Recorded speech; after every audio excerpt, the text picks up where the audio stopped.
নির্বাচনে সুনির্দিষ্ট রোডম্যাপ চাইতে কাল প্রধান উপদেষ্টার সাথে বৈঠকে বসতে যাচ্ছে বিএনপি। তবে আলটিমেটাম নয়, আলাপ আলোচনার মাধ্যমে সমাধান আসবে বলে মনে করেন বিএনপির স্থায়ী কমিটির সদস্য সালাউদ্দিন আহমেদ।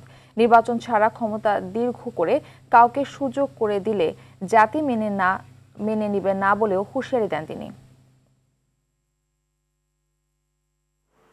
উদ্দেশ্য প্রণোদিত একটি গ্রুপ বিভিন্নভাবে বক্তব্য প্রতিষ্ঠা করার চেষ্টা করছেন যে নির্বাচিত সরকার আসলেই আগের মতো হবে। সেই জন্যই আমরা মনে করি যে এই বিষয়টি পরিষ্কার হওয়া দরকার এবং আমরা প্রধান উপদেষ্টার কাছে স্পেসিফিক রোড ম্যাপ চাইব, যেটা তিনি জাতির সামনে প্রদান করবেন।